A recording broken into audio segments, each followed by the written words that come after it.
Assalamualaikum warahmatullahi wabarakatuh. Alhamdulillah bertemu kembali dengan saluran pembelajaran ini. Pada kesempatan kali ini, video pembelajaran ini akan membahas tentang pernikahan dalam Islam bagian yang kedua, tentang rukun, kemudian syarat nikah dan juga mahram. Nah, para siswa, bagi yang belum menyaksikan bagian yang pertama, silakan melihat tautannya melalui deskripsi video ini. Baiklah para siswa sekalian, kita mulai dari rukun nikah dan syarat-syaratnya. Yang pertama, rukun nikah adalah calon suami. Syaratnya apa? Beragama Islam, kemudian atas kehendak sendiri, kemudian bukan muhrim, ya, tidak sedang ihram haji. Nah, ini merupakan rukun dan syarat yang pertama. Kemudian yang kedua, calon istri dengan syarat beragama Islam, kemudian tidak terpaksa, bukan muhrim, tidak bersuami, tidak sedang dalam masa iddah. Apa itu masa iddah? Akan kita jelaskan pada bagian berikutnya. Tidak sedang ihram atau haji. Kemudian yang ketiga, rukun yang ketiga adalah adanya wali. Wali ini harus mukallaf, harus Islam, harus dewasa, harus sehat akalnya, merupakan laki-laki yang merdeka, harus adil, dan juga tidak sedang ihram haji atau umroh. Kemudian rukun yang ketiga, adanya dua orang saksi dengan syarat harus Islam, harus dewasa, sehat akalnya, tidak fasik, dan harus hadir dalam akad nikah. Jadi saksi itu harus hadir dalam akad nikah.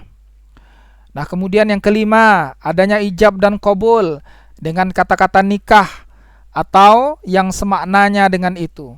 Kemudian berurutan antara ijab dan qabul. Inilah syarat dari rukun yang kelima, adanya ijab dan qabul. Nah, para siswa, inilah rukun dan syarat dari pernikahan menurut ajaran Islam. Nah, ini contoh ijab qabul.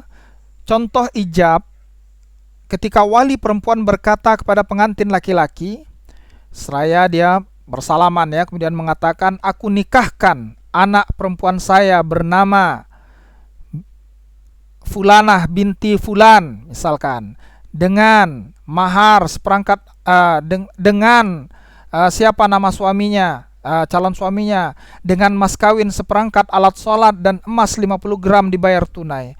Kemudian calon suami menjawab, saya terima nikah dan perjodohannya dengan diri saya dengan mas kawin tersebut dibayar tunai.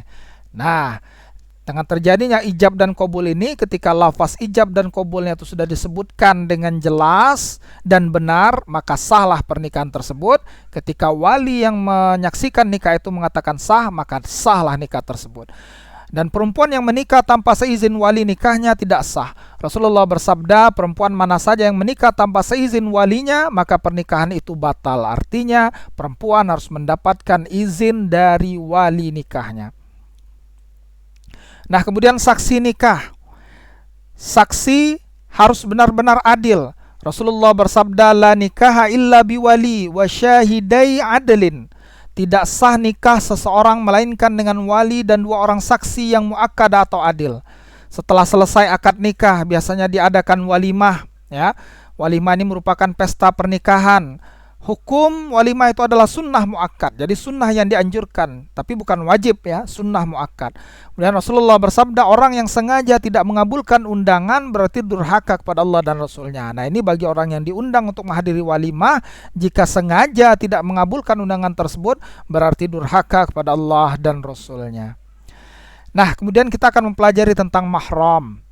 Menurut bahasa, mahram berarti yang diharamkan. Menurut istilah dalam ilmu fikih, mahram adalah wanita yang haram dinikahi. Nah, ini yang harus dipelajari ya. Mahram menurut fikih adalah wanita yang haram dinikahi. Maka ada tiga penyebab kenapa wanita itu haram untuk dinikahi. Nah, yang pertama, wanita yang haram dinikahi karena keturunan ya. Karena keturunan. Siapa saja itu? Yang pertama adalah ibu kandung dan seterusnya. Di atasnya ibu ada nenek, di atasnya nenek ada nenek buyut dan seterusnya. Nah, ini tidak boleh ya, tidak boleh untuk dinikahi mahram. Kemudian anak perempuan kandung, ya dilarang menikahi anak perempuan sendiri dan seterusnya, cucu perempuan dan seterusnya. Kemudian saudara perempuan sekandung, sebapak atau seibu. Nah, ini tidak boleh untuk dinikahi. Kemudian saudara perempuan dari bapak. Jika bapak kita mempunyai adik atau kakak perempuan, ini haram hukumnya untuk dinikahi. Kemudian saudara perempuan dari ibu. Jika ibu kita mempunyai adik atau kakak perempuan, ini dilarang untuk dinikahi. Kemudian anak perempuan dari saudara laki-laki. Ini disebut juga keponakan ya. Jika saudara laki-laki kita memiliki anak perempuan, maka ini haram untuk dinikahi. Kemudian anak perempuan dari saudara perempuan. Jika saudara kita yang perempuan memiliki anak, ini juga keponakan kita, dilarang untuk dinikahi. Kemudian yang kedua, wanita yang haram dinikahi karena hubungan sesusuan ya, atau ini disebut juga dengan rodoah ya, ibu yang menyusui. Nah, ini pada zaman dulu ya sering terjadi anak ini disusukan oleh orang lain. Nah, ketika anak disusukan dengan ibu yang lain atau orang lain, maka dilarang untuk menikahi ibu yang menyusuinya tersebut. Kemudian saudara perempuan sesusuan, jika ada orang lain yang juga disusukan oleh orang tersebut, maka itu haram hukumnya untuk dinikahi. Kemudian yang ketiga, wanita yang haram dinikahi karena perkawinan ya. Ini contohnya seperti apa? Ibu dari istri atau mertua dilarang ya, haram hukumnya menikahi mertua. Kemudian anak tiri, anak dari istri dengan suami lain, apabila suami sudah berhubungan atau sudah berkumpul dengan ibunya, dilarang menikahi anak tiri. Kemudian ibu tiri, istri dari ayah, baik yang sudah dicerai atau belum, ini juga dilarang untuk dinikahi. Kemudian menantu, istri dari anak laki-laki, baik yang sudah dicerai atau belum, ini haram untuk dinikahi. Kemudian wanita yang haram dinikahi karena mempunyai pertalian muhrim dengan istri ya. Ini yang kelima, wanita yang haram dinikahi karena mempunyai pertalian muhrim dengan istri. Nah, kemudian kita akan melanjutkan wali nikah. Tadi sudah kita sebut pernikahan itu harus ada walinya ya. Siapa itu wali? Wali ini adalah orang yang menikahkan ya. Ada dua wali dalam pernikahan. Yang pertama adalah wali nasab ya, wali nasab ya. Wali nasab ya. Siapa itu wali nasab? Yaitu wali yang mempunyai pertalian darah dengan mempelai wanita yang akan dinikahkan. Nah, ini urutan yang pertama, yang berhak menjadi wali adalah ayah kandung yang pertama. Nah, jika ayah tiri maka tidak sah menjadi wali. Jika ayahnya meninggal bagaimana? Maka turun. Yang kedua adalah kakek atau ayah dari ayah mempelai perempuan, dan seterusnya ke atas ya, kakek buyutnya jika masih hidup. Kemudian turun lagi saudara laki-laki sekandung, kakak atau adiknya yang laki-laki. Kemudian saudara laki-laki seayah, jika ia memiliki saudara, jika saudara laki-laki sekandung tidak ada, maka saudara laki-laki seayah. Kemudian anak laki-laki dari saudara laki-laki sekandung, ini boleh. Kemudian anak laki-laki dari saudara laki-laki seayah, ini juga boleh. Kemudian saudara laki-laki ayah yang seayah dengan ayah. Nah, misalkan ayah kita memiliki saudara yang seayah laki-laki, maka itu boleh untuk menikahkan. Kemudian anak laki-laki dari saudara laki-laki ayah yang sekandung dengan ayah ya.